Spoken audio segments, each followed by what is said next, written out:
भैया आज का सेशन प्री 25।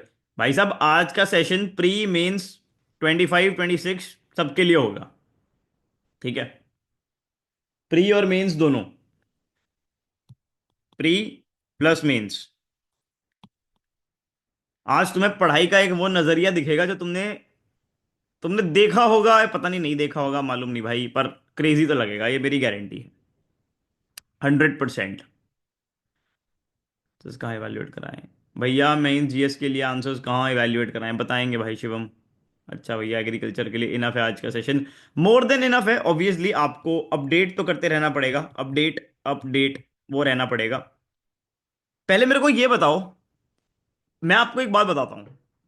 एग्रीकल्चर जो टॉपिक है उससे रिलेटेड आज पीवाई क्यूज, मेंस के पीवाई क्यूज, प्रीलिम्स के पीवाई क्यूज, सारी डिमेंशन सब कुछ कवर करेंगे, वो ठीक है।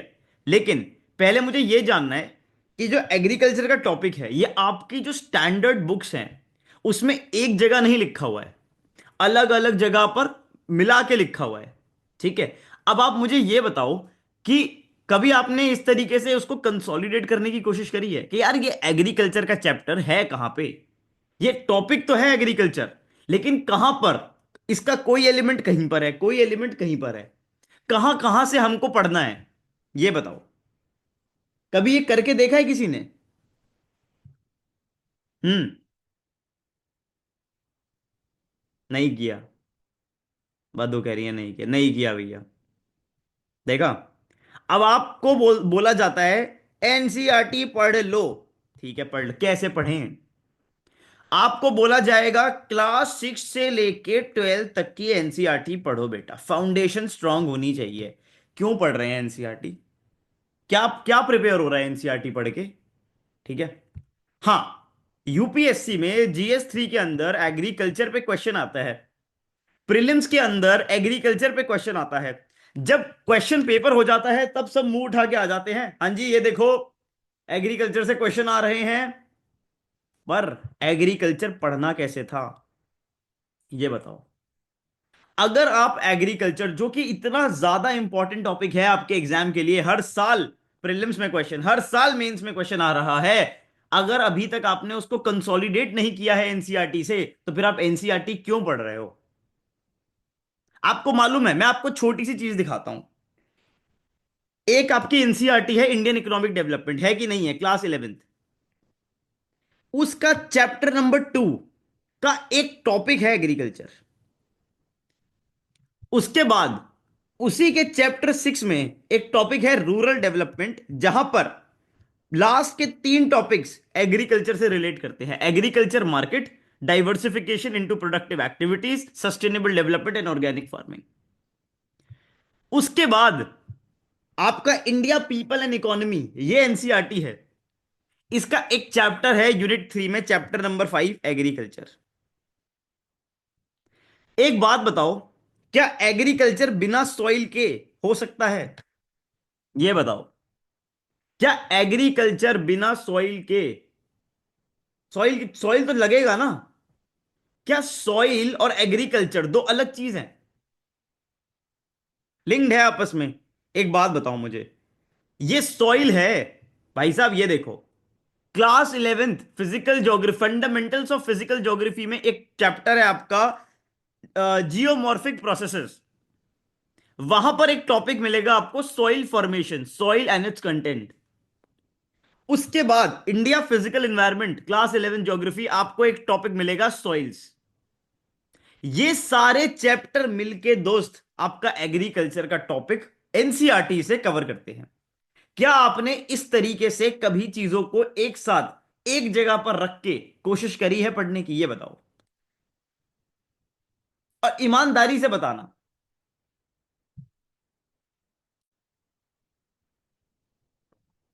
खुशी कह रही है, बढ़िया। हम्म। वो यहां हाँ भी बोल रहे हैं बच्चे, ना भी बोल रहे हैं। जो हाँ बोल रहे हैं, जो यस लिख रहे हैं, बहुत बढ़िया, आप लोग सही दिशा में जा रहे हो। आप लोग समझ रहे हो कि टॉपिक प्रिपेयर करने हैं, सिलेबस प्रिपेयर करना है, ना कि किताबें प्रिपेयर करनी है। ये बहुत बड़ा डिफरेंस है, इसको समझ लो। ठीक है। ठीक है। इतनी बात समझ आती है कि हम लोग कहां कहां से चीजें पढ़ रहे हैं। आप लोगों को आज के लेक्चर के बाद, ठीक है, आज के लेक्चर के बाद ये जितने मैंने टॉपिक्स यहां पर लिख के दिए हैं जो एग्रीकल्चर से रिलेट करते हैं, आपको वो सारे टॉपिक्स एक बार पढ़ने जरूर होंगे। यहां से चैप्टर 2 पढ़ना है, उसमें भी एग्रीकल्चर का पोर्शन। उसके बाद यहां पर आपके ये 3 एरियाज हैं, इसके बाद यहां से आपका एग्रीकल्चर है, और फिर सॉइल पे आएंगे। यहां पे आपका जियोमॉर्फिक प्रोसेसेस में सॉइल फॉर्मेशन, और यहां सॉइल्स। ये आपको खुद करना है, मतलब ऐसा नहीं कि हम पढ़ाएंगे, नहीं, मैं पढ़ाऊंगा, लेकिन एक बार जाकर जरूर इसको यहां से कवर करके क्लोज कर देना। ठीक है, बहुत बढ़िया। अब अब बात करते हैं एग्रीकल्चर की। अभी प्री प्लस मेंस और ये सब वो सब सोचेंगे, धीरे धीरे चलेंगे, आराम से चलेंगे। मेरे को एक बात बताओ, अगर हमको एग्रीकल्चर का टॉपिक एक बार के लिए कंसोलिडेट करना है, एक बार के लिए एग्रीकल्चर का टॉपिक कंसोलिडेट करना है, अगर मैं आपसे कुछ ऐसी बातें करूं कि यार एक बात बताओ, जब इंडिया इंडिपेंडेंट हुआ था, जब हमें इंडिपेंडेंस मिली थी, तब एग्रीकल्चर कैसा था, फिर हमने क्या स्टेप्स लिए, उन स्टेप्स को लेके हम कहां तक पहुंचे, आज हमारा क्या स्टेटस है, और जो स्टेटस है उसके क्या रीजंस हैं, आगे हमको क्या स्टेप्स लेने हैं ताकि हम एक फ्यूचर सिचुएशन पे पहुंच सकें, और वो फ्यूचर सिचुएशन क्या है। अगर मैं आपसे ये आर्ग्यूमेंट डिस्कस करूं तो क्या आप मानते हो कि हमको एक टॉपिक का ओवरव्यू मिल जाएगा? ओवरव्यू। अगर हम इतनी बात डिस्कस कर लें तो, है ना, कि भाई ईव पे क्या था, क्या स्टेप्स लिए, क्या प्रेजेंट है, फिर क्या हमें स्टेप लेने हैं, और हम एक फ्यूचर सिचुएशन पे पहुंच जाएंगे। Will it be a holistic discussion of the topic और नॉट? यस, ठीक है। अब हम जो पढ़ेंगे आगे आने वाले 20 25 30 मिनट, वो ये इस टेबल का, इस डायग्राम का एक्सपेंशन होगा बस। सबसे पहले हम पहले टॉपिक पे चलते हैं। इंडिया जब इंडिपेंडेंट हुआ था तो एग्रीकल्चर कैसा था? ठीक है, अब ये यहां पे चलते हैं। इसको मैं यहां पे साइड में रखता हूं। ये देखो, लो भाई, पहला टॉपिक आपका, इंडिया जब इंडिपेंडेंट हुआ था तो आपका एग्रीकल्चर कुछ ऐसा दिखता था। वो प्रिमिटिव था, अनप्रोडक्टिव था, इनइक्विटेबल था, रेनफेड था और अनसस्टेनेबल था। यस या नो? इसमें कोई कंफ्यूजन नहीं होनी चाहिए। प्रिमिटिव, प्रिमिटिव मतलब ट्रेडिशनल था। खेती बाड़ी, वहां पे भाई जो आपके टेनेंट्स होते हैं, जो आपके फार्मर्स हैं, उन लोगों के तो बिल्कुल ही बुरे हाल थे। पॉवर्टी बहुत ज्यादा हाई पे थी। लैंड की सिचुएशन एकदम खराब हो गई थी। उन्होंने अपने कमर्शियल क्रॉप्स उगाने के चक्कर में इंडिया की जो लैंड की प्रोफाइल है उसको बिल्कुल तहस नहस कर दिया था। It was completely destroyed. ठीक है, it was unproductive, it was unproductive. Don't do you think an agriculture which is primitive can ever be productive? No, it was not. Then it was inequitable. क्या बिहार का agriculture Punjab के agriculture से match करता था? नहीं करता था। क्या वहां पर फार्मर्स के बीच में इक्विटी थी? नहीं थी। अच्छा, रेन फेड था? क्या इरिगेशन फैसिलिटीज थी? क्या ड्रोन उड़ रहे थे क्या इंडिपेंडेंस के टाइम पर? भाई ड्रोन घूम रहे हैं? नहीं, ऑब्वियसली नहीं। क्या अनसस्टेनेबल था? बिल्कुल था। उस टाइम पे कौन सा क्लाइमेट चेंज हो रहा था? तब तो रियो समिट भी नहीं हुआ था। लो भाई, समझ आता है। और हमारा ऐसा हाल था जिसकी वजह से फूड सिक्योरिटी क्राइसिस था, खूब सारी पॉवर्टी और रूरल डिस्ट्रेस था, डिसगाइज अनएम्प्लॉयमेंट थी, जीडीपी कंट्रीब्यूशन था ही नहीं एग्रीकल्चर से। डिसगाइज्ड अनएम्प्लॉयमेंट समझते हो? भाई काम करना है दो लोगों को, भरे पड़े हैं 8, है कि नहीं? Disguise unemployment, simple. अच्छा, ठीक है, ये इशू था जो इंडिपेंडेंस के टाइम पे था। ये बात मुझे सर समझ आती है, अच्छी बात है। अब अगला हमने जो सवाल देखा था, हमें यह समझ आ गया कि एग्रीकल्चर इंडिया का इंडिपेंडेंस के टाइम पे कैसा था। यह बात मुझे समझ आती है। अब हमने क्या स्टेप्स लिए, यह सबको मालूम है कि भाई ग्रीन रेवोल्यूशन हुआ था और सारे रेवोल्यूशन भी हुए थे। क्या कोई मुझे लैंड रिफॉर्म और लैंड सीलिंग के बीच में डिफरेंस बता सकता है चैट में? लैंड रिफॉर्म का मतलब क्या था और लैंड सीलिंग का मतलब क्या था? एनीवन? सीलिंग से आपको समझ आना चाहिए। लैंड रिफॉर्म, लैंड रिफॉर्म में बेसिकली क्या बात करी गई थी कि जो हमारे, आपने सुना होगा, आप मॉडर्न हिस्ट्री पढ़ते हो तो उसमें अलग अलग तरह के आपने रेवेन्यू सेटलमेंट सिस्टम नहीं पढ़े थे, जो आपके सारे वो सारे सिस्टम हुआ करते थे। कोई लिख रहा है land land ceiling is fixing the limit of a land पर पर्सन, करेक्ट। हाँ, रीडिस्ट्रीब्यूशन भी हुआ था, correct correct correct. Ryotwari system सुना है? महलवाड़ी सिस्टम सुना है? हाँ, तो वो सारे चीजों से जमींदार जो थे, जमींदारी सिस्टम था वो स्ट्रांग था। उसको चेंज करने के लिए लैंड रिफॉर्म्स हुए थे, और ओनरशिप थोड़ी सी डिस्ट्रीब्यूट हो, इक्विटेबल हो, कि एक पर्सन एक लिमिट तक लैंड ओन कर सके, इसलिए लैंड सीलिंग इंट्रोड्यूस करी थी। अब आपके यूपीएससी के मेन सिलेबस में ये अपने आप में एक बहुत बड़ा टॉपिक है, जिसपे यूजुअली एक या दो सवाल कभी कभी मुंह उठा के आते हैं। तो ये टॉपिक कहीं ना कहीं आपकी हिस्ट्री से लिंक करता है। ठीक है। पर हां, वी कैन राइट कि हमने रेवोल्यूशन करे, हमने लैंड रिफॉर्म्स करे, उसके साथ में हमने एमएसपी इंट्रोड्यूस करी, हमने एग्रो सब्सिडीज देना शुरू किया, हमने एग्रीकल्चर मार्केट्स बनाई, हमने पब्लिक इन्वेस्टमेंट को बढ़ाया, हमने इंस्टीट्यूशंस बनाए, हमने फ्लैगशिप स्कीम्स चलाई। बिल्कुल किया हमने। एमएसपी आया ना, आज का थोड़े ना, एमएसपी कितना पुराना है। एग्रो सब्सिडीज आज की थोड़ी ना है, बहुत पुरानी है। बिल्कुल, बहुत बढ़िया बात है। ये सब हमने किया। हमारा जो ये एफर्ट था, उससे क्या हुआ, उसका रिजल्ट क्या था? उसका रिजल्ट ये था, प्रेजेंट स्टेटस। आ जाइए भाई यहां पर, प्रेजेंट स्टेटस। प्रेजेंट स्टेटस कुछ ऐसा हुआ कि एग्रीकल्चर में हम लोग सेल्फ सफिशिएंट तो हो गए, और हमने एग्रीकल्चर में पॉजिटिव ग्रोथ भी देखी। पर क्या कोई मुझे यह बता सकता है कि एग्रीकल्चर, जो एग्रीकल्चर है, वो एम्प्लॉयमेंट में फर्स्ट नंबर पे है, सेकंड नंबर पे है, थर्ड नंबर में है? मैन्युफैक्चरिंग सेक्टर आपका प्राइमरी, सेकेंडरी और टर्शरी सेक्टर में प्राइमरी सेक्टर फर्स्ट नंबर पे है, सेकंड या थर्ड? फर्स्ट पे है। और जीडीपी कंट्रीब्यूशन में थर्ड। अब ये कितनी आयरॉनिकल बात है, सबसे ज्यादा एम्प्लॉय पर सबसे कम GDP growth contribution. So that is the reality. सबसे ज्यादा एम्प्लॉय करके बैठा हुआ है, लेकिन जीडीपी कंट्रीब्यूशन सबसे कम है। ये रियलिटी है सर, एग्रीकल्चर की। ये हमारी आज की सिचुएशन है। आज की जो सिचुएशन है, उसके इश्यूज देखो अब आप। ठीक है, हम लोग सेल्फ सफिशिएंट हो गए, भुखमरी नहीं है, हमारे पास तो बफर स्टॉक है।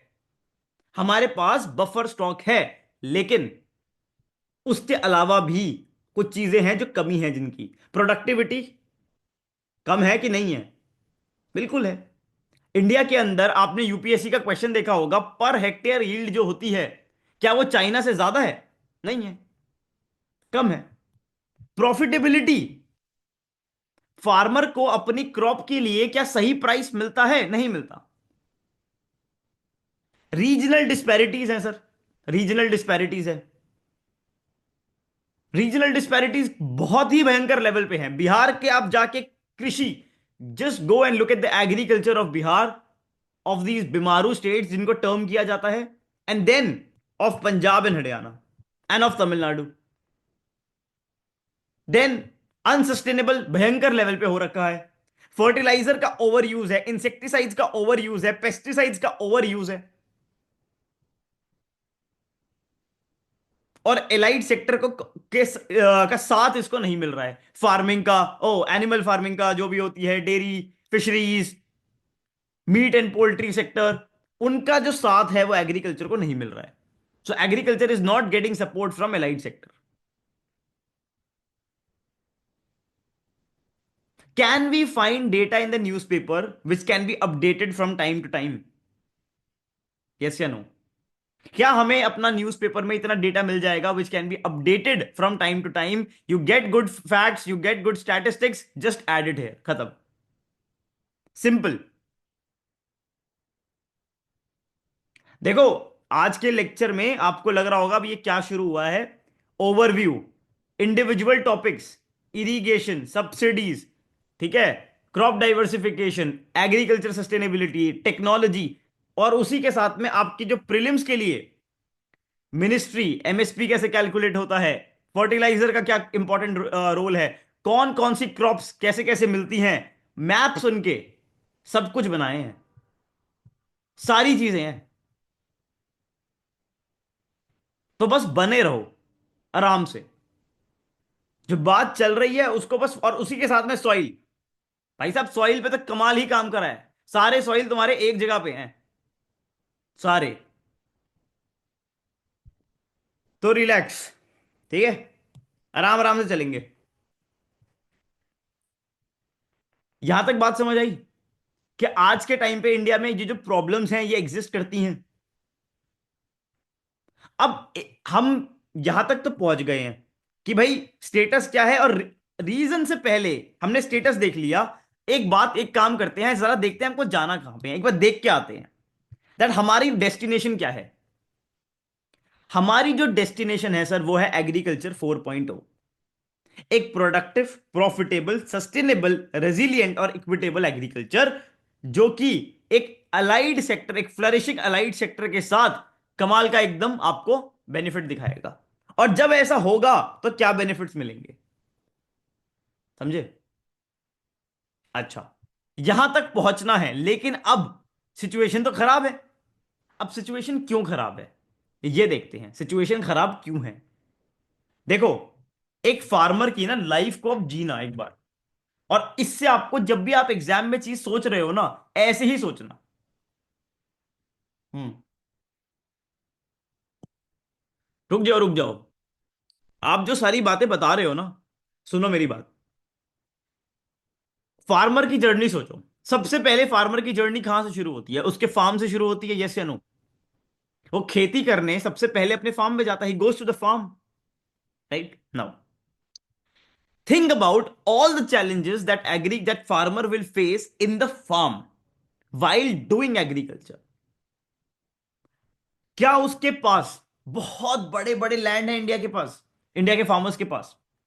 लैंड की अवेलेबिलिटी आप लोग पढ़ते होंगे, लैंड की फ्रेगमेंटेशन और अवेलेबिलिटी। एक तो ऑलरेडी लैंड कम है, वेस्ट लैंड ज्यादा है, फर्टिलिटी लैंड की कम है, ऊपर से फ्रेगमेंटेशन है, फैमिलीज इतनी ज्यादा डिवाइड हो रही हैं, लैंड छोटा छोटा छोटा छोटा डिवाइड होता जा रहा है।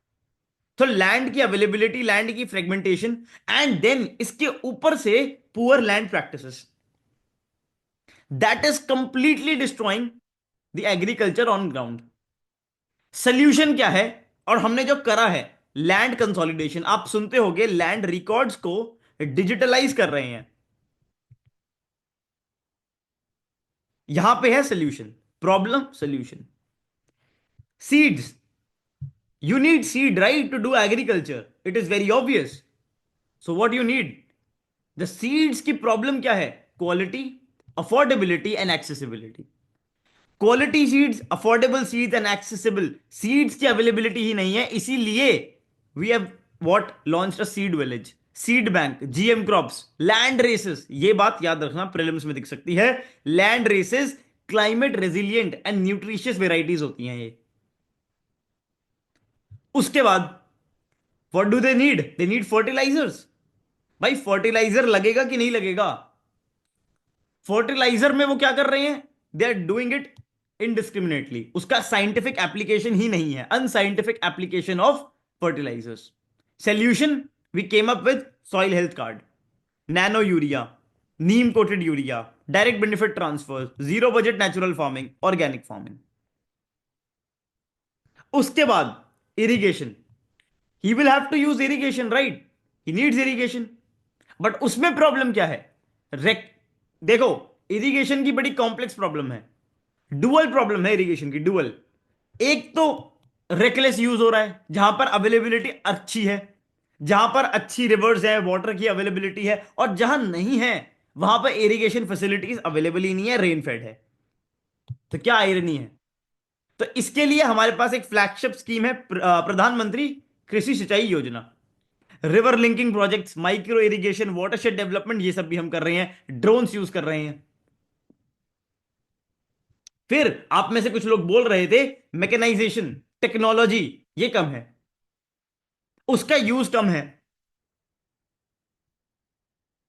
तो ये प्रॉब्लम्स फार्मर को फील्ड में हो रही हैं। यस या नो? इसमें कोई कंफ्यूजन है आपको? नहीं है कि फार्मर को फील्ड में क्या दिक्कत हो रही है? नहीं हो रही। ठीक है, आगे चलते हैं। अब सोचो, अब सोचो, हाँ सब्सिडीज पे भी आएंगे।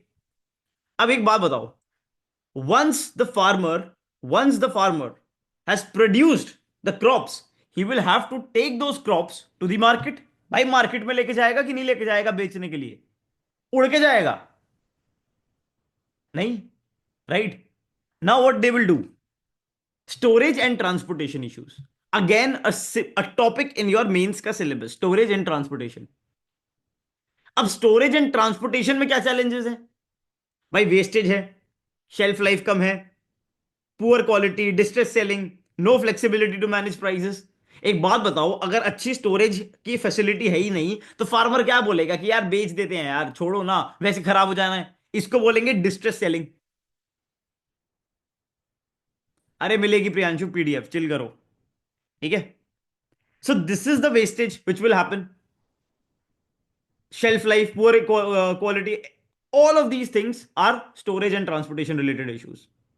इनका सोल्यूशन गवर्नमेंट ने क्या निकाला है? वेयर हाउस बनाओ। इंपॉर्टेंट बात प्रीलिम्स के लिए, इंपॉर्टेंट बात प्रीलिम्स के लिए, ये warehouses, all these three major corporations, warehousing development and regulatory authority, food corporation of India and central warehousing corporation, they come under consumer affairs ministry. इस बात को याद रखना। ठीक है। अब प्रधानमंत्री किसान संपदा योजना, यह मिनिस्ट्री ऑफ फूड प्रोसेसिंग की है। यहां पर हम storage and cold storage facilities बना रहे हैं। नेगोशिएबल वेयर हाउसिंग रिसीप्ट्स, ये मालूम है क्या होता है? कि अगर एक फार्मर ने एक वेयर हाउस में अपना प्रोडक्ट रखा, प्रोड्यूस रखा, उसके अगेंस्ट वो लोन ले सकता है, उसको एक तरीके से कोलेटरल यूज करके।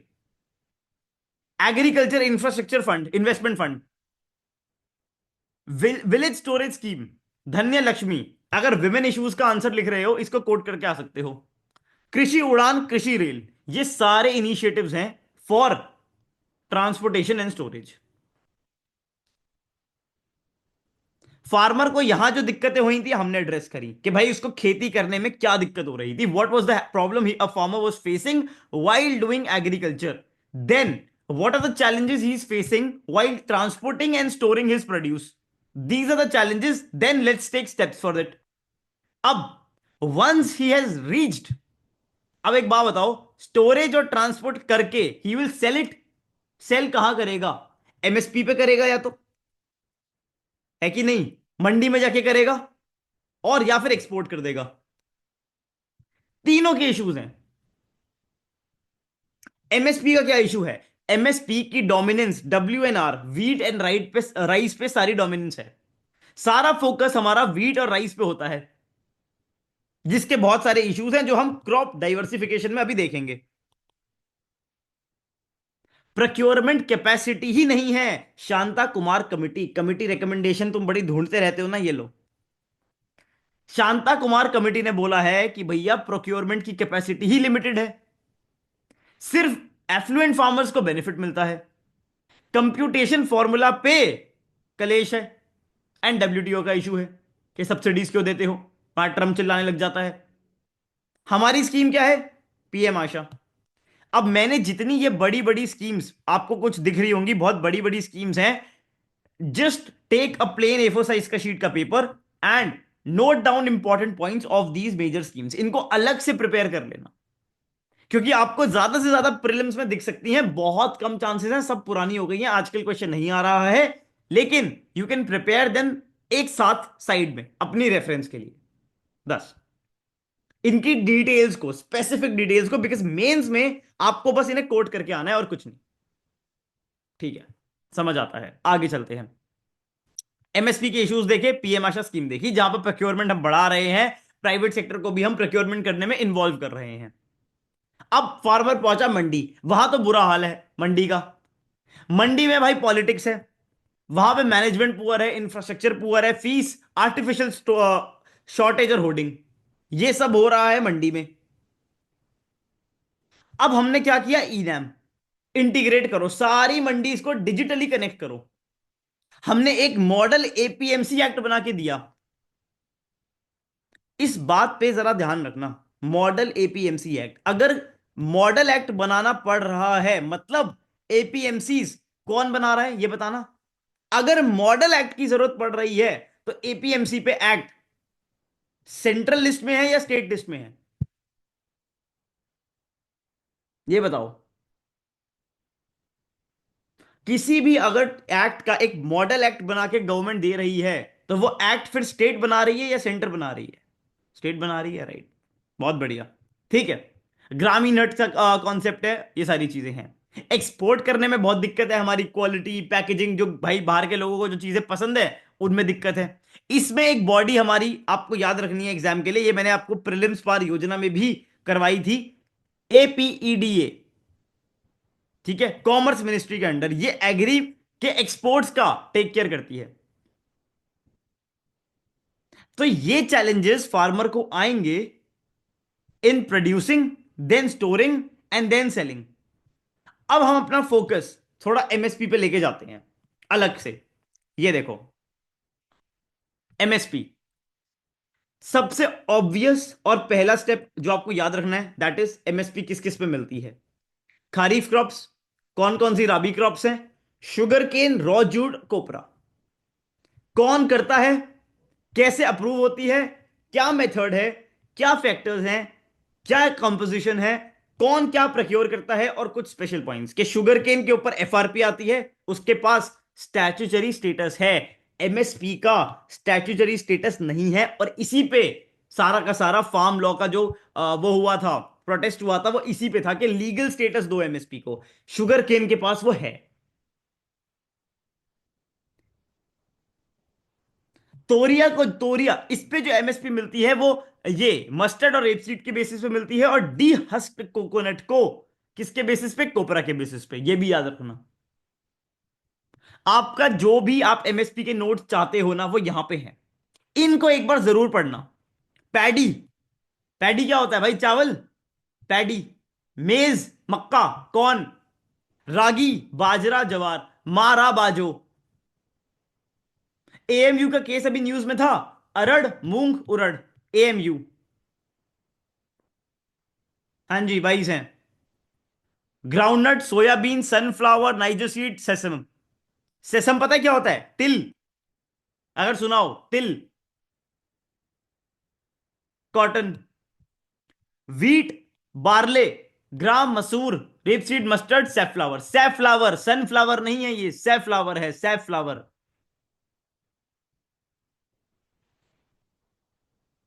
हाँ जी।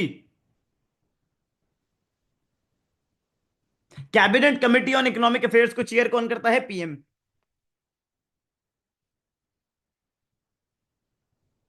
ये बात याद रखना। ये चीजें हैं एमएसपी को लेके जो प्रीलिम्स में बार बार घुमा फिरा के इधर उधर से डालते हैं। एपीएमसी मॉडल स्टेट आपने देख लिया, कौन सी क्रॉप कहां पर है ये देख लिया। हाँ जी। अब एक काम करोगे, एक काम करो, जरा ये क्वेश्चन अटेम्प्ट करके बताओ मेरे को। क्विज दिख रहा है आपको, यस बता देना एक बार चैट में। हम्म, करो इसको,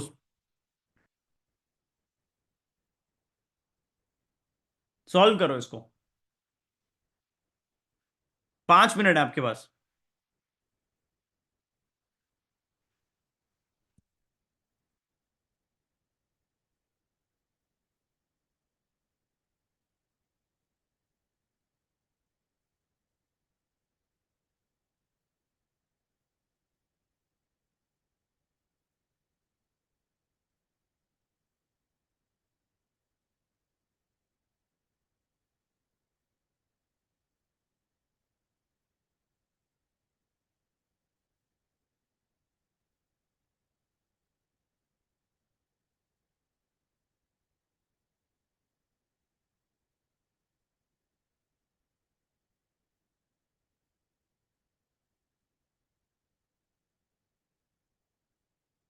आप लोगों को क्विज दिख रहा है कि नहीं दिख रहा, पहले ये बताओ।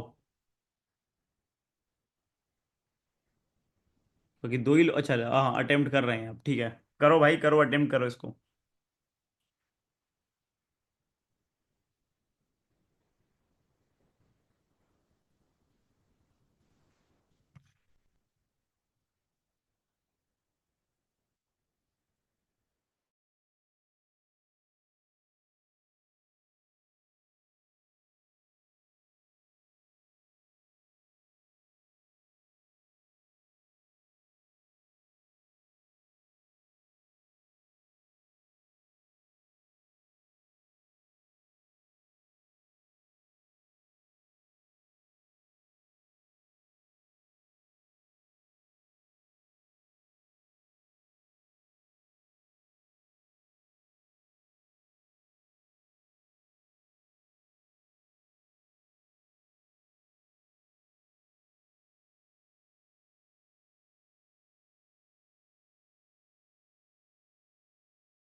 हाँ जी, 30 सेकेंड्स बस।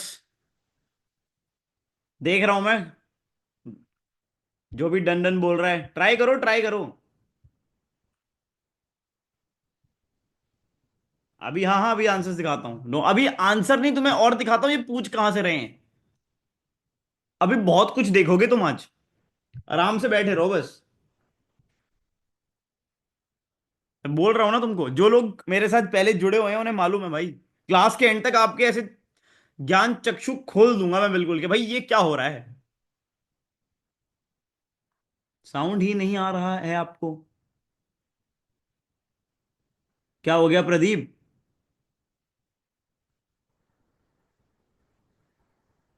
चलो भाई, एंड कर रहा हूं मैं। लो भाई देखो आंसर, एक बार अपने अपने। Show correct answers to ball, देख लो भाई। अच्छा, क्विज दिख रहा है सबको? क्विज दिख रहा है ना अभी भी? सर, आई कांट सी यार। आई थिंक सबको दिख रहा है, क्या नहीं दिख रहा? पहले ये बताओ मेरे को।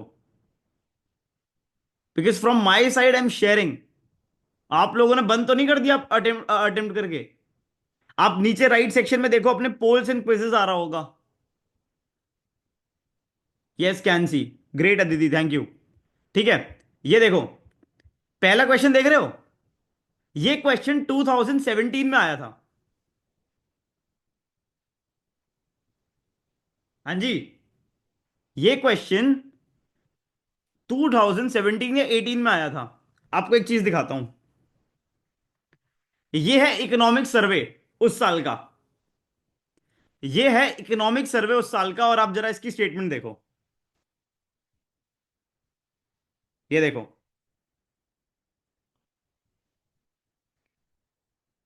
देख रहे हो कहां से क्वेश्चन बना है?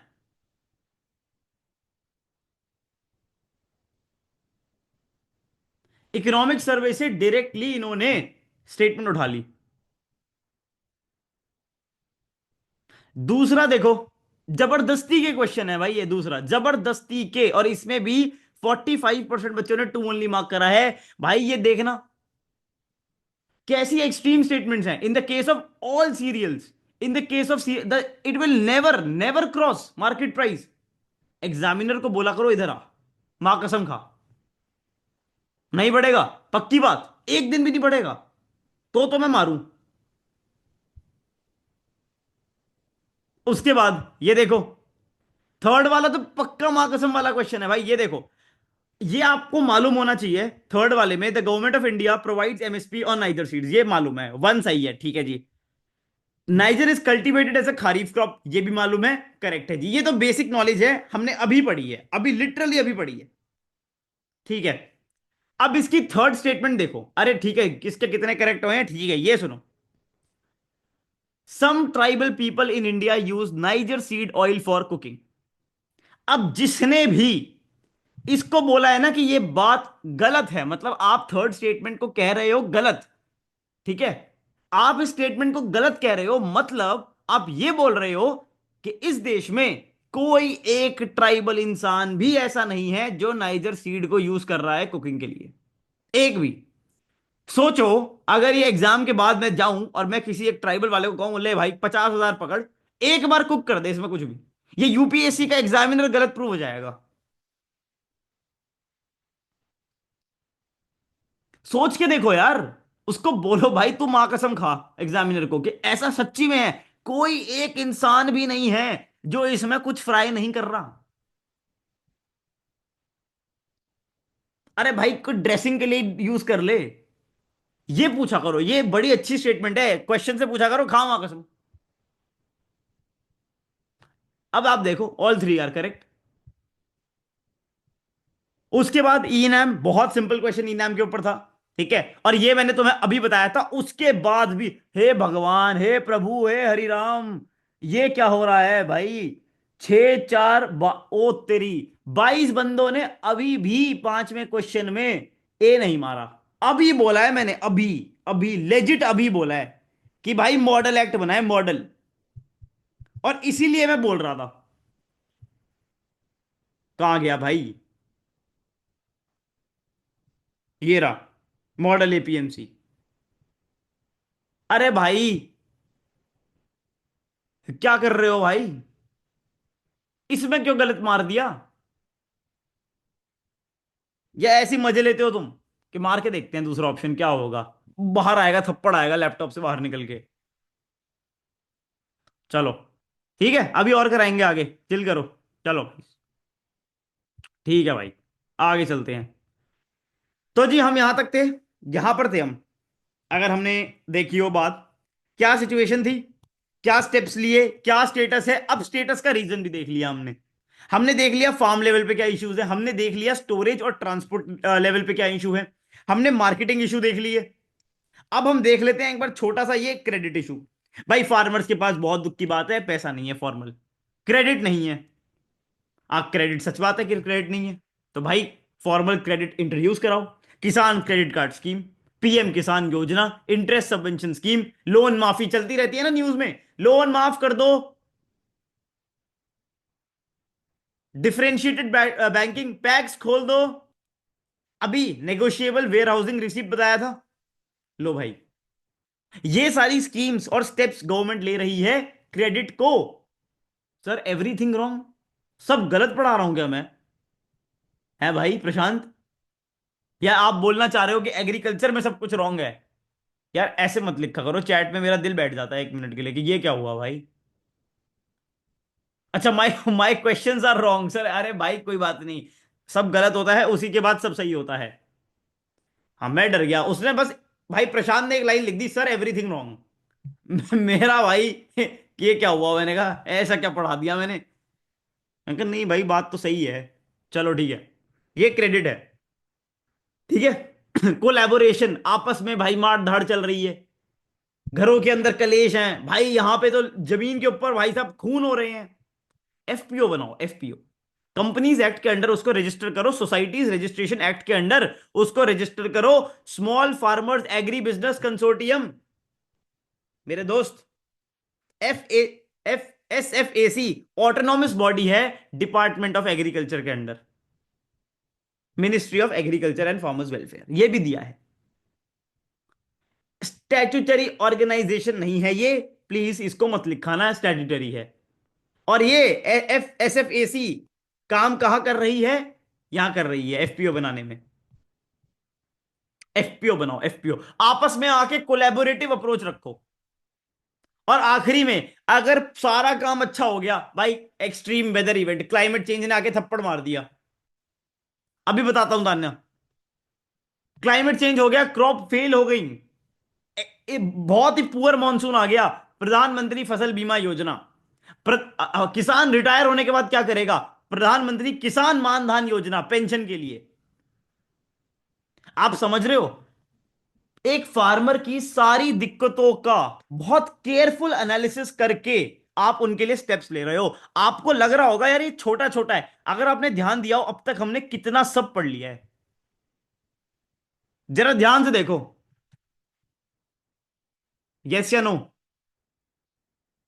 फार्मर को फार्म पे क्या दिक्कतें हो रही हैं, फार्मर को स्टोरेज एंड ट्रांसपोर्टेशन में क्या दिक्कत हो रही है, मार्केटिंग में क्या दिक्कत हो रही है, उसके बाद क्रेडिट एंड कोलैबोरेशन में क्या दिक्कत हो रही है, उसके बाद देखो भाई, आपस में ताने ने पूछा था ना एफपीओ, यार फार्मर इंडिविजुअल कैपेसिटी में छोटा है, फार्मर साथ में आकर मिल जाएं, जुड़ जाएं, ठीक है, तो उनको एक कंपनी बना दो, फार्मर प्रोड्यूसर ऑर्गेनाइजेशन, मिलके अपनी रिसोर्सेज को शेयर करके काम करेंगे। Is there insurance for farmers, Pradhan Mantri Fasal बीमा, बीमा का मतलब प्रशांत इंश्योरेंस ही होता है, ये इंश्योरेंस के लिए ही है, क्रॉप इंश्योरेंस। अच्छा आप पूछ रहे हो फार्मर का इंश्योरेंस, तो उसके लिए तो जीवन ज्योति योजना और बहुत सारी जो इंश्योरेंस स्कीम्स हैं वो चल रही है ना, उसमें एनरोल करा लो। समझे? ये सब कुछ है, ये सब कुछ आपको दिखा, आपने पढ़ा कि अब तक इंडिया की जो प्रॉब्लम है वो प्रॉब्लम क्या क्या है, फार्म लेवल पे, स्टोरेज लेवल पे, मार्केटिंग लेवल पे, और उसके लिए गवर्नमेंट क्या क्या कर रही है, कर रही है। हमने सारे अलग अलग स्कीम्स देख ली है, अलग अलग स्टेप्स इतने सारे। अब अगर हम एक बार एमएसपी पे ही ध्यान दें, हमने एमएसपी का बेसिक पढ़ा था, उसके बाद हमने देखा कि एमएसपी में क्या बॉटलनेक्स हैं, हमने 5 बॉटलनेक्स पढ़े, हमने एक स्कीम पढ़ी। अब जरा देखो, ये है भैया मेंस के क्वेश्चन, मेंस के क्वेश्चन एग्रीकल्चर के, मेंस के, जो आपको आईएएस बनाएंगे। What do you mean by minimum support price, how will MSP rescue the farmers from low income, straight question, सीधा क्वेश्चन। पर गाइस, थोड़ी सी मैच्योर बात है, पर आपको मैं बोलता हूं, क्या इस क्वेश्चन का एक हिडन पार्ट है, कोई सोच के देखना। क्वेश्चन पूछता है what do you mean by MSP, हाँ सब कुछ लिख देंगे, एमएसपी क्या है, कौन बनाता है, क्रॉप से सब कुछ लिख देंगे, ठीक है। How will MSP rescue the farmers from the low income trap, अब यहां पर नॉर्मल जिंदगी क्या बोलेगी, हाँ एमएसपी के बेनिफिट लिखाओ। क्या एमएसपी फार्मर्स को रेस्क्यू करेगी अगर वो खुद ही ठीक नहीं है तो क्या आपको एमएसपी, हाँ जी एमएसपी बहुत बढ़िया है, लेकिन अभी उसमें चैलेंजेस हैं, आप जब उस चैलेंज को करेक्ट कर दोगे तब वो एमएसपी फार्मर्स को रेस्क्यू करेगी। So you had to write the challenges of MSP if you had to beat the competition, that is how you write a mains answer. लो भाई ये टिक हो गया,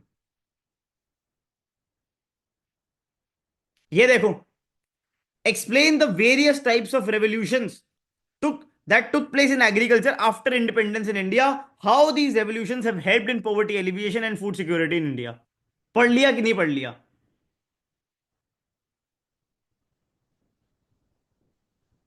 वो आपसे यहां पे यही पूछ रहा था, जो चैट में बात हो रही है ना, कि हाउ विल एमएसपी, भाई हाउ विल एमएसपी, जब एमएसपी, क्या कोई भाई क्या कोई सिख पर्सन क्या प्रोडक्टिव हो सकता है? नहीं हो सकता। तो एमएसपी अगर सिक है अभी, तो कैसे वो रेस्क्यू करेगी? आपको एमएसपी को इंप्रूव करना पड़ेगा। तो ये हिडन पार्ट था क्वेश्चन का। ठीक है, ये रेवोल्यूशन वाला एकदम स्ट्रेट हमने कवर कर दिया। ठीक है, अच्छा, आगे चलते हैं। हमने देख लिया क्या क्या दिक्कतें थी, हमने ये देखा हमको जाना कहां पे है। अब क्या बचा है? देखो, एग्जाम में ना एज इट इज लिख के आना। In addition to the steps taken above, the government needs to adopt hashtag farmer first approach and focus on, ये सारी नॉर्मल सी बातें। भाई अच्छी गवर्नेंस करो, इन इंस्टीट्यूशंस को स्ट्रांग करो, टेक्नोलॉजी को इन्फ्यूज करो, प्राइवेट इन्वेस्टमेंट्स को पूल करो, इंटरनेशनल बेस्ट प्रैक्टिसेस को अडॉप्ट करो, रीजन स्पेसिफिक पॉलिसीज बनाओ। आप एक बात बताओ, क्या बिहार में जो पॉलिसी रिक्वायर्ड है, क्या वो तमिलनाडु में भी काम करेगी? अरे बिहार में बंदा चावल उगाने से रुक नहीं रहा है। तमिलनाडु के अंदर विंटर रेनफॉल आती है। हर दोनों की ज्योग्राफी अलग है, लोगों की कल्चर अलग है। पॉलिसी रीजन स्पेसिफिक होगी तो और बढ़िया होगी, और इसमें लोकल गवर्नेंस और कोऑपरेटिव फेडरलिज्म काम आएगा। एग्रीकल्चर के अंदर स्टार्टअप्स, शार्क टैंक खोलो, एग्रीकल्चर वालों की हेल्प करो। अगर किसी ने शार्क टैंक देखा है तो आपको देखा होगा एग्रीकल्चर के लिए कितने स्टार्टअप्स आते हैं। कोई कुछ कर रहा है, कोई कुछ कर रहा है, एग्रो स्टार्टअप्स। कैपेसिटी बिल्डिंग और डिप्लोमेसी टू टैप मार्केट्स। आपके अपने फार्मर्स के लिए जाओ बाहर, मार्केट्स एक्सप्लोर करके आओ। अफ्रीका के अंदर चाइना के साथ कंपीट करो और जाकर वहां पर बेचो। ये सब काम करोगे, ये कर रहे हो, ये प्रॉब्लम थी, आप यहां पहुंच जाओगे। अगर आप यहां पहुंच गए, लो भाई लो, फार्मर की इनकम बढ़ जाएगी, improvement in rural social indicators. Sir, एक कॉन्सेप्ट होता है, अगर आप यहां पे डिस्कस करें, अब सही टाइम है, rural development. Rural development, rural development, rural area में मेजॉरिटी जो ऑक्यूपेशन है वो क्या है? वो क्या है? एग्रीकल्चर है कि नहीं है? एग्रीकल्चर है। अगर वो डेवलप हो गया, उससे पैसे आ गए, पैसा, तो क्या वो लोग अपनी न्यूट्रिशन पे, हेल्थ केयर पे फोकस कर पाएंगे कि नहीं कर पाएंगे? और अगर कर पाएंगे तो सर, उससे क्या वो, हाँ जी, उनके सोशल इंडिकेटर्स इंप्रूव होंगे कि नहीं होंगे? बिल्कुल होंगे। क्या देश की फूड और न्यूट्रिशनल सिक्योरिटी इंप्रूव होगी? बिल्कुल होगी। क्या रूरल इकोनॉमी स्ट्रांग होगी? आत्मनिर्भर भारत का जो एम है वो स्ट्रांग होगा? बिल्कुल होगा। विमेन इंपावरमेंट होगी, क्योंकि विमेन भाई साहब बहुत इंपॉर्टेंट रोल प्ले करती हैं एग्रीकल्चर और एलाइड सेक्टर के अंदर।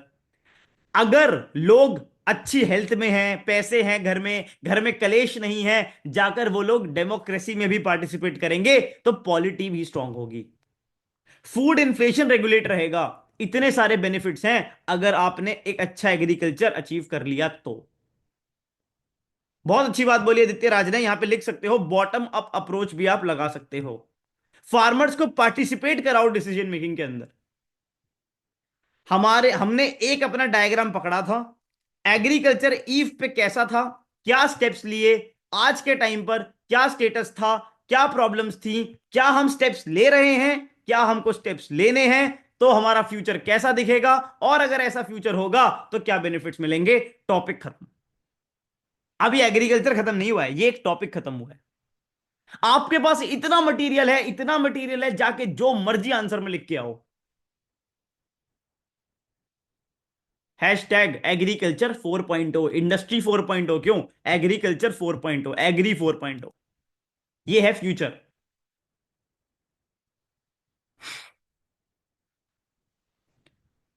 पढ़ा रहा है, मेंस में क्वेश्चन तो देखो कहां कहां से आ रहे हैं, पता नहीं क्या पढ़ा रहा है। अभी तक तो दो ही सवाल सॉल्व हुए हैं, ऐसे थोड़ा ना चलता है। हम्म, अभी कराते हैं। अब देखो, लैंड रिफॉर्म वाला हो गया था, establish the relationship between land reform, agricultural productivity and elimination of poverty in Indian economy. ये भी हमने देख लिया। अब देखो जादू, अब जो बाकी बचे हुए हैं, अब है थीम्स। ये तो था एग्रीकल्चर का एक ओवरव्यू। अब आप पहले मेरे साथ प्रीलिम्स रेलिवेंट कुछ चीजें कवर कर लो, जो वैसे आपको मेजोरिटी खुद ही करनी पड़ेंगी। अगर आप फर्टिलाइजर्स के बारे में पढ़ोगे तो जरूर रट लेना, मैक्रो न्यूट्रिएंट्स क्या होते हैं, माइक्रो न्यूट्रिएंट्स क्या होते हैं। मैक्रो न्यूट्रिएंट्स में एनपीके, तीन सबसे इंपॉर्टेंट होते हैं। और एनपीके का क्या यूज होता है, मैंने प्रीलिम्स पार योजना में पढ़ाया था। नाइट्रोजन हेल्प करता है फोटोसिंथेसिस के लिए, फोस्फोरस करता है रूट ग्रोथ के लिए, और पोटेशियम करता है साइज, शेप, कलर और स्टंटिंग प्रिवेंट करने के लिए।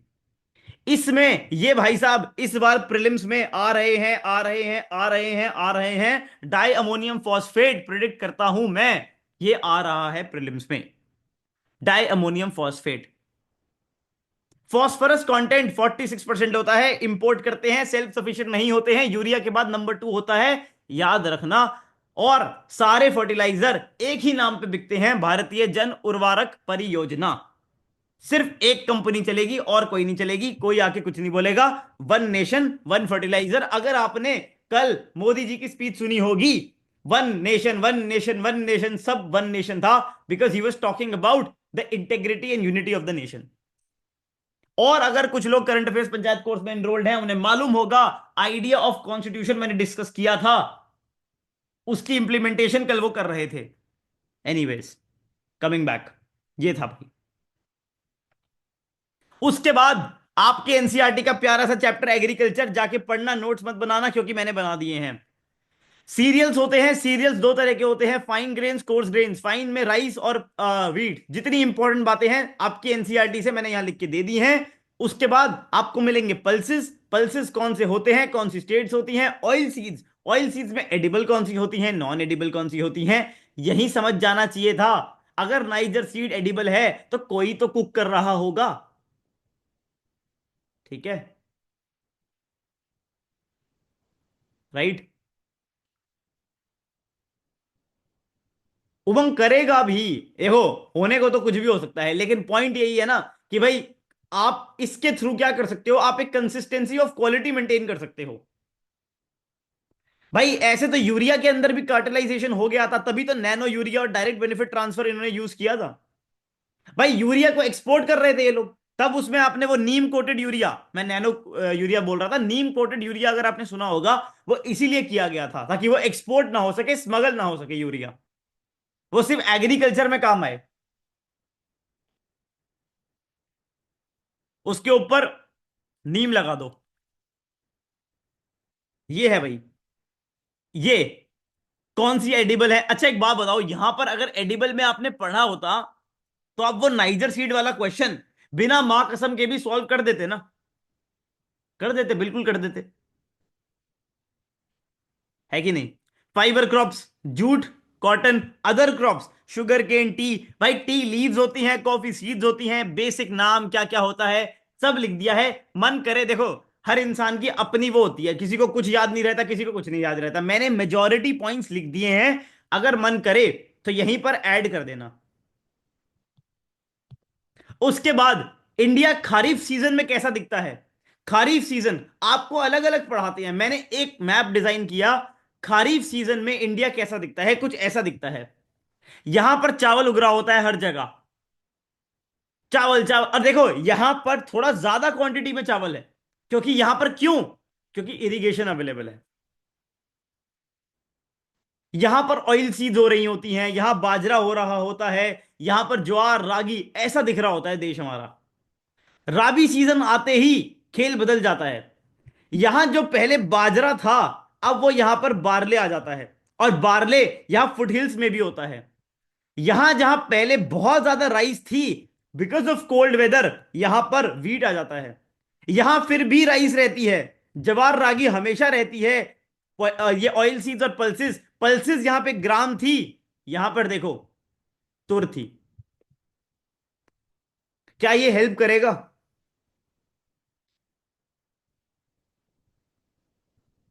क्या ये मैप आपको विजुअलाइजेशन में हेल्प करेगा। कॉटन और जूट कहाँ होता है, शुगर केन कहाँ कहाँ होता है, अदर क्रॉप्स, टबैको कहाँ होता है, टी असम, ये देखो रबर कहाँ होता है, ये देखो।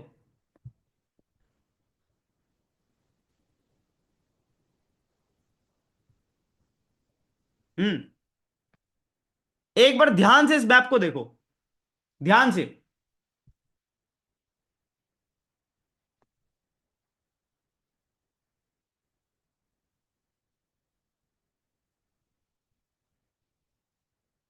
कॉटन जूट शुगर केन सब चीजें। टबैको, टबैको देखो कहाँ हो रहा है, गुजरात में। और ये क्या होता है भाई, ये जो कर्नाटका में ये है, कोई बताएगा ये क्या है?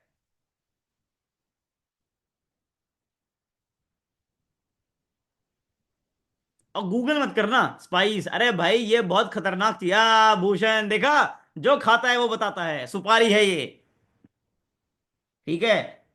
क्यों भूषण, इसको सुपारी कहते हैं। कह रहा अरे भाई दिल पे मत लो यार, मैं कर देता हूँ कभी कभी ऐसी बातें, कोई बात नहीं। ये भाई ये, इसको सुपारी बोलते हैं, पढ़े जा रहे हो, पता है नहीं ये सुपारी है। ठीक है। रश्मि पूछ रही है, स्पाइस में सुपारी सीधा दिल में आता है रश्मि, और कहीं नहीं आता। ठीक है। चलो, ऐसे मजाक करता रहता हूँ भाई मैं, चिल करो।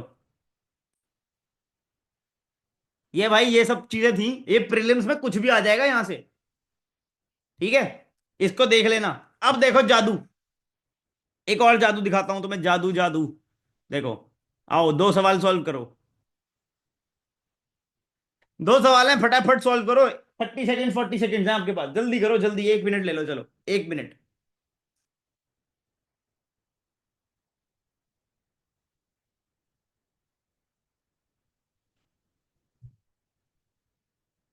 करो करो करो।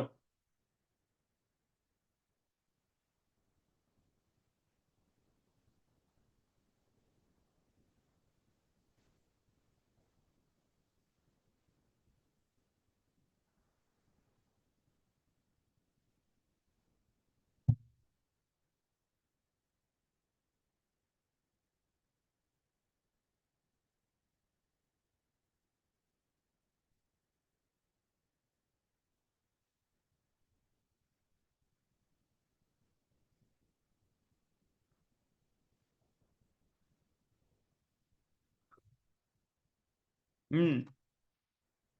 चलो भाई एंड। लो भाई शेयर करो रिजल्ट को, ये लो भाई, शो करेक्ट आंसर, देखो भाई। हम्म। ये 26 बच्चे जो आए ना सेकंड क्वेश्चन वाले, तुम सारे कल थे ना, तभी तुमने सही किया है। अब भाई देखो, पहला सवाल यूपीएससी पूछता है सिंपल एनसीईआरटी से क्वेश्चन, आप लोगों ने भी अच्छा ये मार्क किया। सिंपल क्वेश्चन आता है एनसीईआरटी से, या तो सवाल वहां से आएगा, अब या वो ये पूछ दिया। 2024 में ये क्वेश्चन आता है, which of the following countries are known as the two largest cocoa producer. जो लोगों ने मेरे साथ कल सेशन अटेंड किया था उन्हें मालूम है मैं क्या करने वाला हूं। ये देखो, हिंदू में February 21 को एक हेडलाइन आती है, prices of cacao beans shoot up to an all time high due to short supply, the major cacao producers Ivory Coast and Ghana are also facing crop shortage. 2024 prelims में मई जून के अंदर question आ जाता है। ये है जी सोर्स, वहां पर मैंने तुम्हें इकोनॉमिक सर्वे सोर्स दिखाया था, यहां मैंने तुम्हें करंट अफेयर दिखा दिया। एनसीईआरटी से क्वेश्चन आते ही हैं। हम्म। क्या समझे, क्या समझे बाबूजी?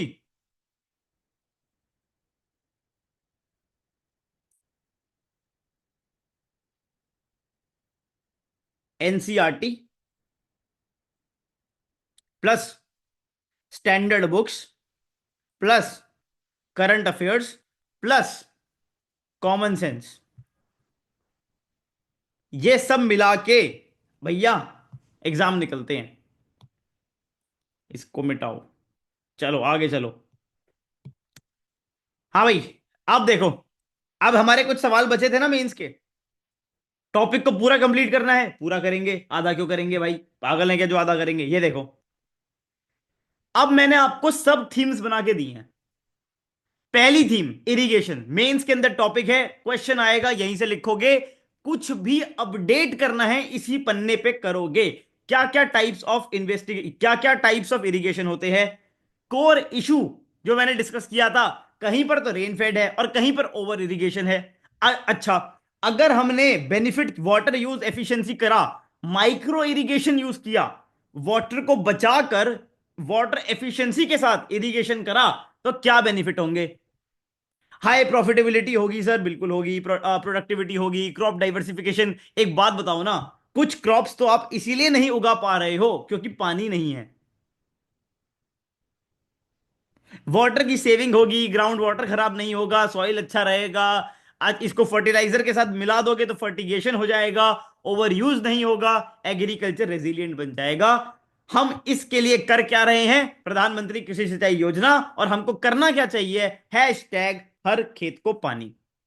भाई साहब, इरिगेशन के ऊपर पूरा कंटेंट रेडी है, क्वेश्चन देख लो आप। What is water use efficiency, describe the role of micro irrigation in increasing the water use efficiency. खत्म। हाँ जी, हो गया। अच्छा, एक सब थीम हमारी डन। देखो, अब मैं इस पे ना ओवर फोकस नहीं करूंगा क्योंकि आप लोग पढ़ोगे क्या फिर। ठीक है, इसको रीड करना, कैनाल इरिगेशन क्या होता है, ट्यूबवेल, बोरवेल, टैंक सिस्टम, ये सब बेसिक एनसीईआरटी वाली चीजें हैं। फ्लड इरिगेशन क्या होता है, भाई पूरी फील्ड में पानी घुसा दिया। ठीक है, ये देखो स्प्रिंकलर, वो स्प्रिंग कर रहे हैं, ड्रिप धीरे धीरे ड्रिप कर रहा है, स्प्रिंकलर आपने कई जगह देखा होगा। ठीक है जी, ये था। अच्छा, फिर आपके मेंस का दूसरा सब थीम, सब्सिडीज। किस किस टाइप्स की सब्सिडीज होती हैं इंडिया में, क्यों सब्सिडीज देते हैं, रैशनल क्या है। क्योंकि यार, एग्रीकल्चर हमारा बहुत ही, एक तो नॉन प्रोडक्टिव है, नॉन प्रॉफिटेबल है, और फार्मर्स स्मॉल और मार्जिनल है। सब्सिडीज में क्या चैलेंजेस हैं, लीकेज होती है, सिर्फ बेनिफिट वाले जो फार्मर्स, जो एफ्लुएंट फार्मर्स हैं, उनको बेनिफिट मिलता है। इरेशनल बिहेवियर होता है, डब्ल्यूटीओ से प्रेशर आता है, फिजिकल, भाई सब्सिडीज देने में पैसा लगेगा ना। ट्रंप इसके ऊपर चिल्लाता रहता है डब्ल्यूटीओ के ऊपर, यहां हमारे फिजिकल डेफिसिट कंट्रोल में नहीं आ रहा, हम कैसे कैपिटल एक्सपेंडिचर करेंगे, कैसे मल्टीप्लायर इफेक्ट होगा। अच्छा, सब्सिडी दे रहे हैं, ओवर यूज कर रहे हैं फर्टिलाइजर का, ऐसी तैसी कर दी। पावर सब्सिडी दे रहे हैं, ग्रीन हाउस गैस इमिशन हो रहा है, रुक ही नहीं रहा।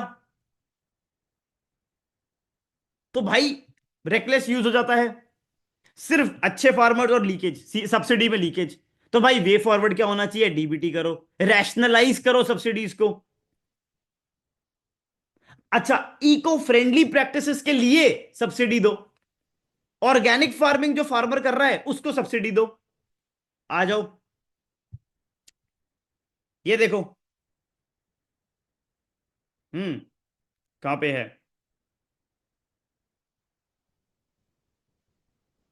व्हाट यूज सब्सिडीज पे, खैर अभी इसमें क्वेश्चन था नहीं। ठीक है, आगे देखते हैं। फिर देखो, क्रॉप डाइवर्सिफिकेशन गाइस, ये एक और सब थीम है।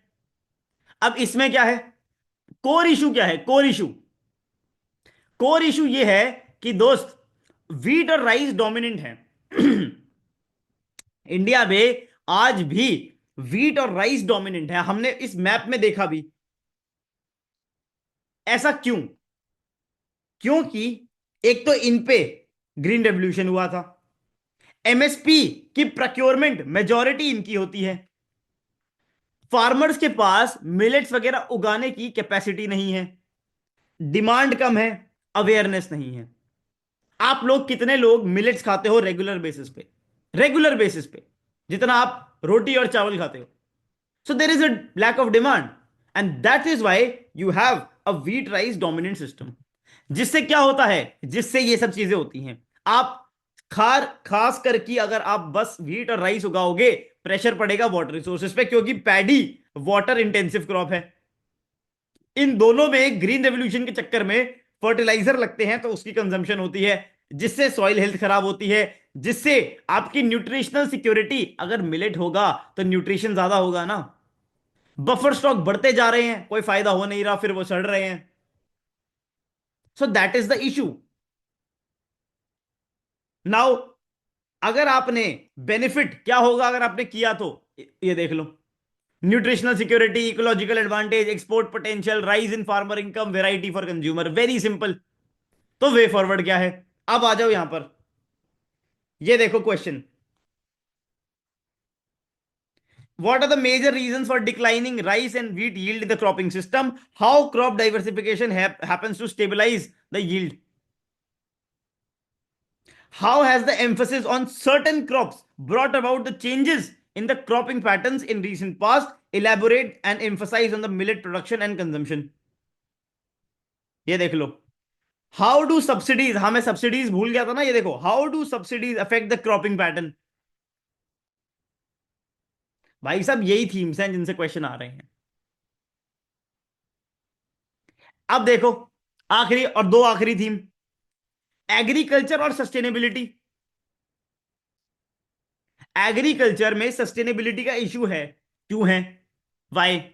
अभी हम देख रहे हैं भाई, इरिगेशन नहीं होती, unscientific application of fertiliser, cropping pattern में इशू है, लैंड डिग्रेडिंग प्रैक्टिसेस हैं, shifting cultivation, slash and burn, pesticides, insecticides, energy consumption, subsidy मिल रही है, जनरेटर रुक ही नहीं रहा है। उससे इफेक्ट क्या होगा?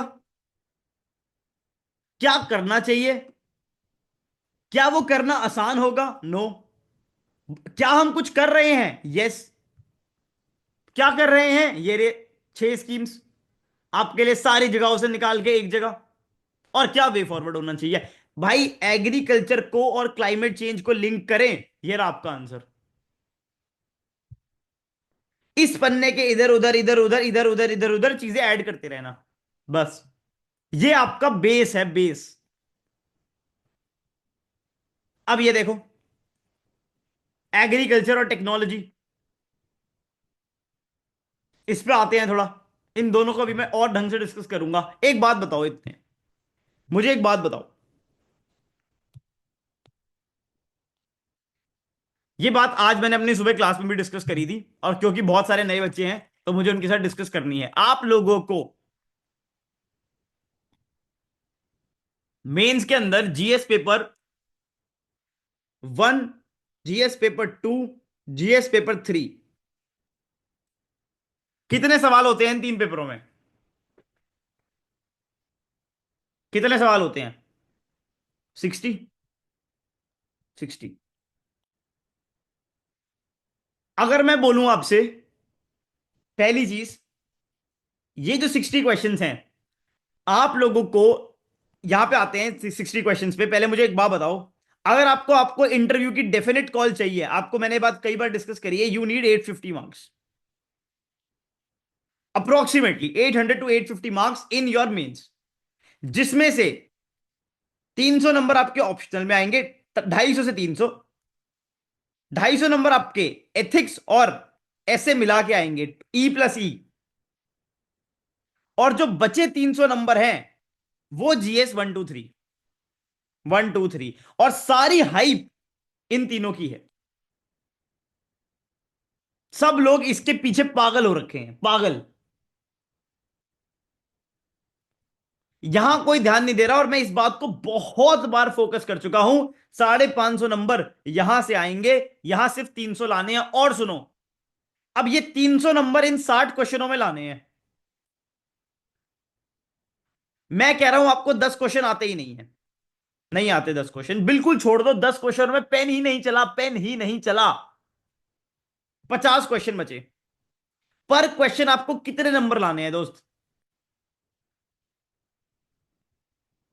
अगर 50 क्वेश्चनों में 300 नंबर बनाने हैं, एक सवाल में कितने नंबर लाने हैं? एवरेज 6, 6 नंबर लाने हैं। टोटल 60 क्वेश्चन होंगे, 60 क्वेश्चन। मैं आपको ये दिखाता हूं, इसको क्या है, ये हमने क्या बनाया, ये था framework sir, framework. This was the framework. मैं इस चीज पे बहुत ज्यादा फोकस करता हूं कि फ्रेमवर्क बनाओ। अगर आपके पास फ्रेमवर्क है ना, आपके पास लिटरली, बचपन में आप लोगों ने सुना है क्वेश्चन एंड आंसर कराती थी मैम, बेटा क्वेश्चन आंसर्स पढ़ के आ जाओ। यस या नो? करंट अफेयर से ही क्वेश्चन आ रहा है? आ रहा है कि नहीं आ रहा? करंट अफेयर से क्वेश्चन आ रहा है, स्टैटिक को मर्ज करके। थीम्स न्यूज सब बोलते हैं आपको, थीम्स पढ़ो, थीम्स पढ़ो, थीम्स पढ़ो, थीम्स पढ़ो। कैसे पढ़े? मैं आपको एक बात बताता हूं। अगर मैं आपको यह बोलूं कि जी इन 60 क्वेश्चंस, जो आपको 50 क्वेश्चंस अटेम्प्ट करने हैं, इसमें से 25 क्वेश्चंस जो हैं आपके पास रेडी आंसर्स हो, रेडी रेडी आंसर्स। आपको कुछ नहीं करना, क्वेश्चन देखना है। आपके पास इंट्रो, बॉडी, कंक्लूजन सब कुछ प्री प्रिपेयर्ड है पहले से ही। क्या आपको 6 की जगह 8 नहीं मिलेंगे? अगर आपके पास सब कुछ ऑथेंटिक इंफॉर्मेशन पहले से ही प्रिपेयर्ड है तो।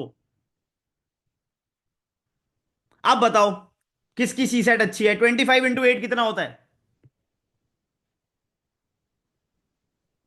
200। 200 नंबर तो आपके ऐसे 25 क्वेश्चन लिख के आ जाएंगे। बाकी 25 क्वेश्चनों में पेन भी चला के आओगे ना भाई, पेन भी चला के आओगे ना, तो भी 3 4 नंबर मिलेंगे और आपके 300 टच हो जाएंगे। पर इस तरह के 25 क्वेश्चंस को प्री प्रिपेयर किया। अब ये 25 क्वेश्चन अप्रोक्सीमेटली मेंस में लिखने के लिए आप कितना बड़ा मटेरियल पढ़ना चाहोगे? ये बताओ। अगर मैं आपसे बोलूं 300 पेज पढ़ के जाओ और आपके 25 क्वेश्चन मेंस में क्लियर हो जाएंगे, ईच टॉपिक जिसको पता है ना, उन्हें पता है। भाई यही मैं कराता हूं जो लोग भी हमारे साथ नए हैं हमारे मेंस थीमेटिक फ्रेमवर्क में।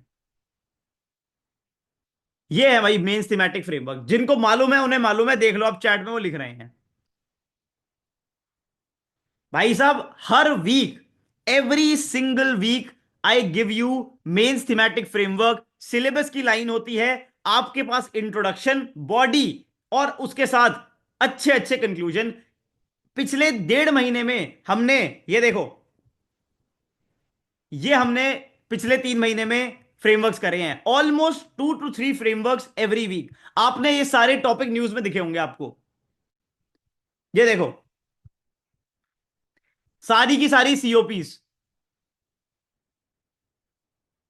Section 6A citizenship. ये देखो।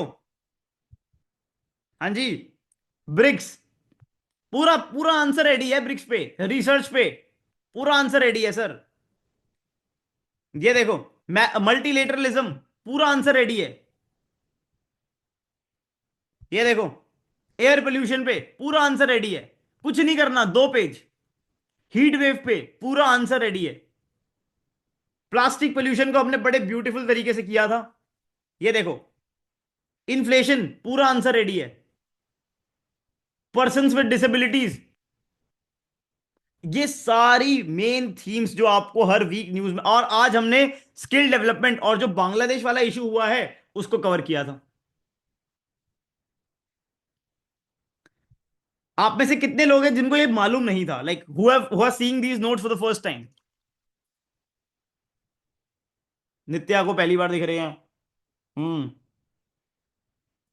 हाँ तो सर ये हमारे जो भी मी लिख रहे हैं, मेरा जो करंट अफेयर्स पंचायत कोर्स है, जिसमें हम लोग करंट अफेयर्स को वीकली बेसिस पे कवर करते हैं, उसमें हम ये नोट्स प्रोवाइड करते हैं आप लोगों को। हर वीक अप्रोक्सीमेटली 2 से 3 ऐसे फ्रेमवर्क्स मिलते हैं। इन फ्रेमवर्क्स को आप कवर करोगे ना सर, मैं बता रहा हूं, आप अगर मेरे साथ आप 2026 2025 का अटेम्प्ट दे रहे हो, हर वीक मतलब हर मंथ अप्रोक्सीमेटली 10 से 12 फ्रेमवर्क्स आपके पास एग्जाम से पहले। और हर फ्रेमवर्क रिजिड है, 2 पेज से ज्यादा नहीं होता हर फ्रेमवर्क। भाई साहब आपके पास ये सीधा सीधा डायरेक्ट क्वेश्चंस हैं और आंसर्स हैं। ये 300 पेज का मटेरियल आपको मेंस में इतना बड़ा एज देगा ना, जो आप सोच भी नहीं सकते। हर वीक ये मेहनत करते हैं हम लोग। और ये तो कुछ नहीं है, this is just the tip of the iceberg. अब इसके बाद आप लोगों को मैं और चीजें दिखाता हूं। This is what we do on a weekly basis. Just हमारी 2 क्लासेस होती हैं कोर, एक करंट अफेयर की क्लास होती है और एक आंसर राइटिंग की क्लास होती है। और एक Q&A सेशन होता है सब्जेक्ट बेस्ड। कभी हम कोई टॉपिक पे बात करते हैं, कभी किस टॉपिक पे बात करते हैं, हर वीक। ये देखो, मेंस थीमेटिक फ्रेमवर्क्स के साथ में आपको मिलता है इसी कोर्स में, नित्या, इसी कोर्स में इंडियन एक्सप्रेस प्लस हिंदू दोनों कवर्ड होते हैं पूरे इस तरीके से। Everything is covered in this course. जो भी मैं अभी बोल रहा हूं इस कोर्स में कवर होता है। इंडियन एक्सप्रेस और हिंदू के नोट्स आपको वीकली बेसिस पे ऐसे मिलते हैं, subject wise segregated in this form. आपका एक सिंपल सा आर्टिकल ऐसा दिखता है हम हमारे नोट्स में। इसके बाद मेंस के नोट्स दे दिए, आपको इंडियन एक्सप्रेस और हिंदू की कवरेज दे दी। उसके बाद प्रीलिम्स के नोट्स आपको वीकली बेसिस पे हर वीक एक प्रीलिम्स चीट शीट मिलती है, जहां सारे प्रीलिम्स रेलेवेंट पॉइंट्स होते हैं, जैसे ये Ghana, cocoa, all of this. Yes Mansi, will get. ये देखो, सारे के सारे प्रीलिम्स वाले जो नोट्स हैं वो यहां देते हैं।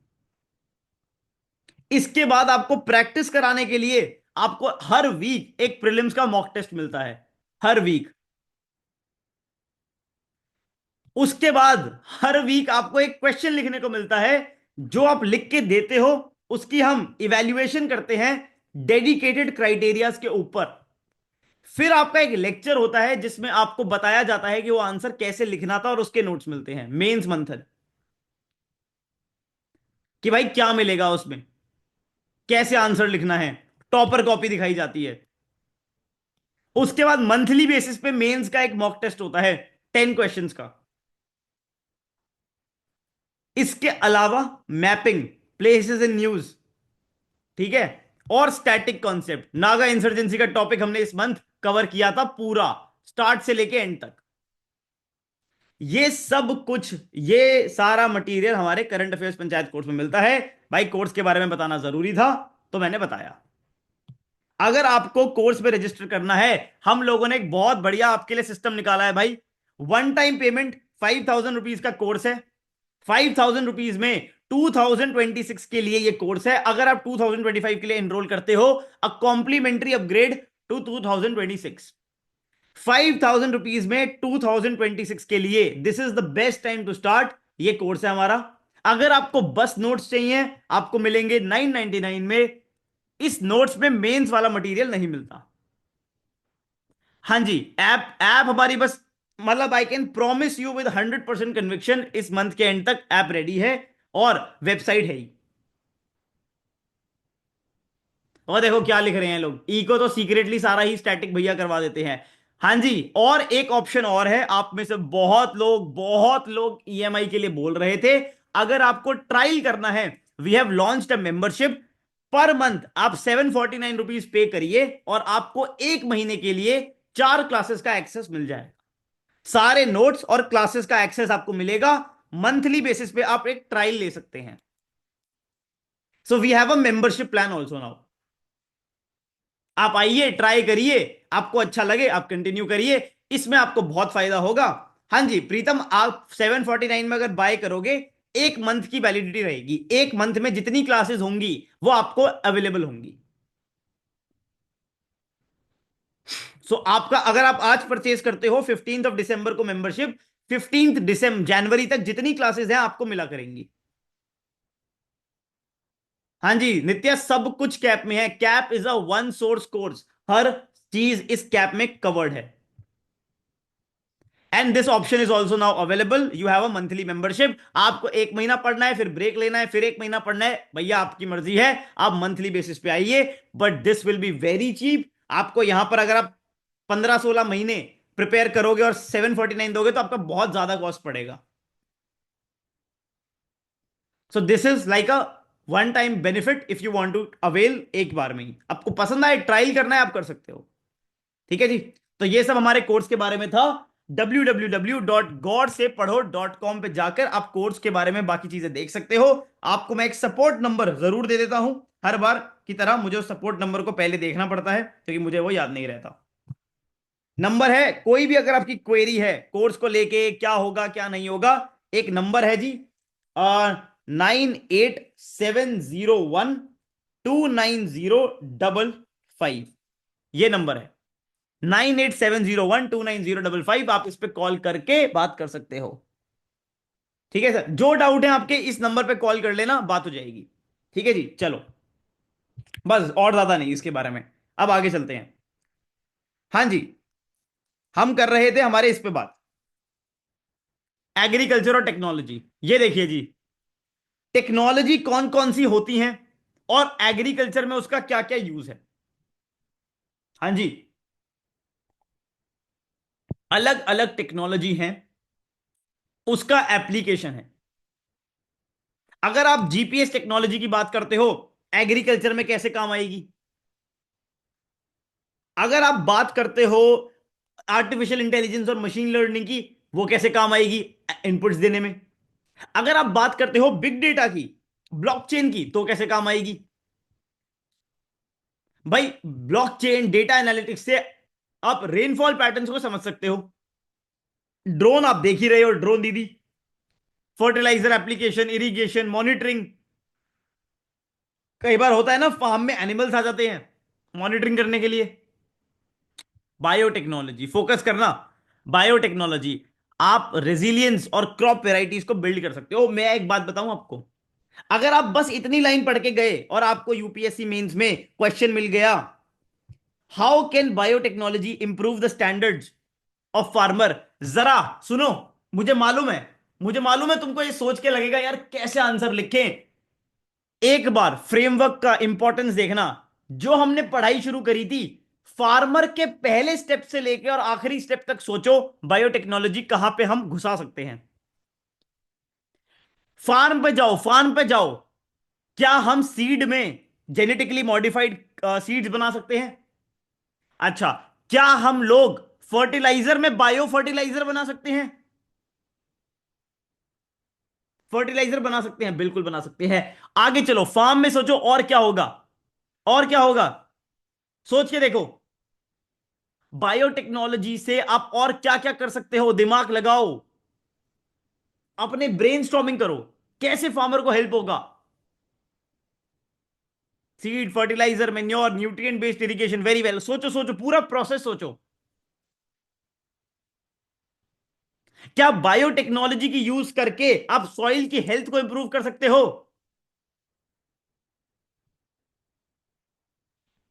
क्या आप रेजिलियंट वेराइटीज को क्रिएट कर सकते हो।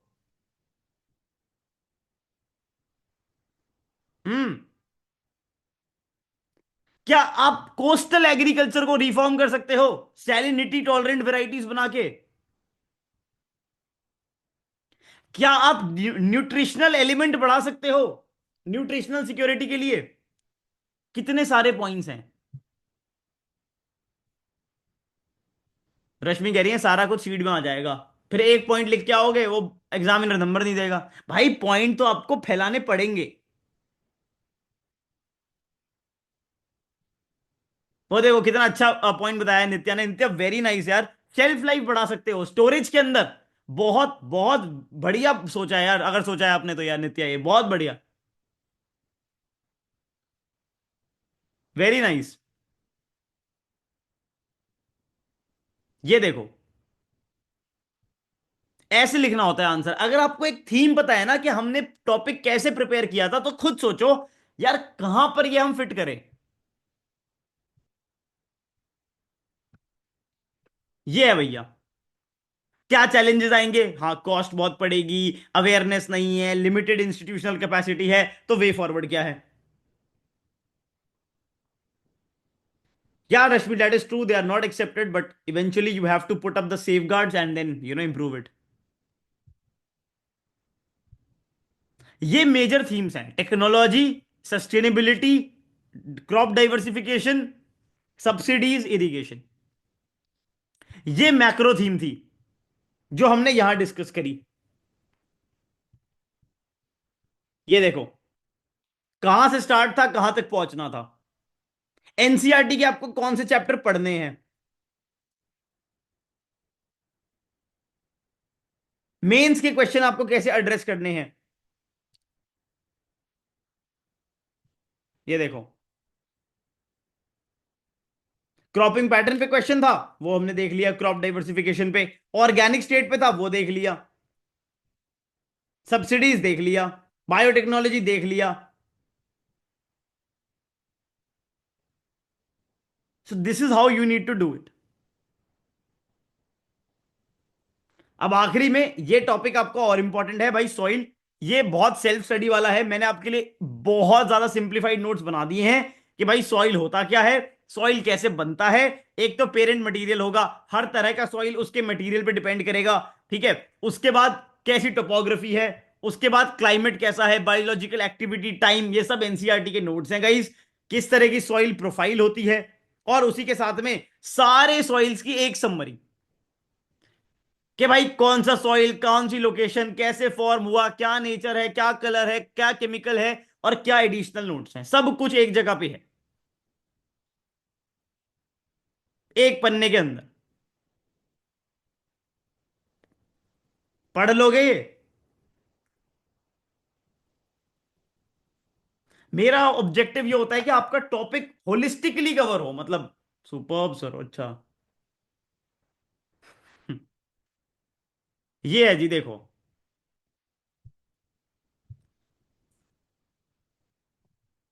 एग्रीकल्चर की जितनी डायमेंशंस हैं वो यही हैं। उमंग, रट्टा तो लगाना पड़ता ही है यार, कुछ चीजों में कोई ऑप्शन नहीं होता।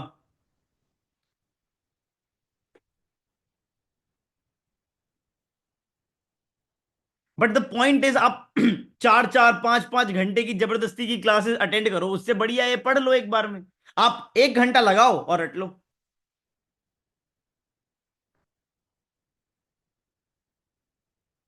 बोल दो भाई। मेरे हिसाब से simplification, simplification is the key. Consolidate करो, सिंप्लीफाई करो, चीजों को अरेंज करो, ऑर्गेनाइज करो, दैट इज इट, उससे ही बात बनेगी।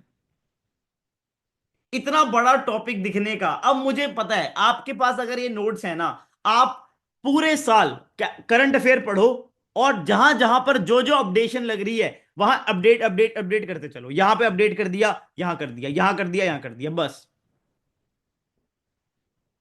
सिंपल काम है। आपको बस अपडेट करते चलना है, और कुछ करना ही नहीं।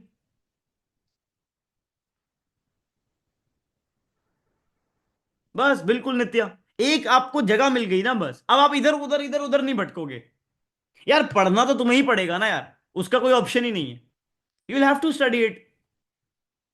There is no other option at all, but everything is at one place. That is what is the most important thing. मतलब लिटरली लेजिट 1.5 घंटे के अंदर हमने एक एग्रीकल्चर जैसा टॉपिक कंसोलिडेट कर दिया। ये मैं सब टेलीग्राम पे शेयर कर दूंगा।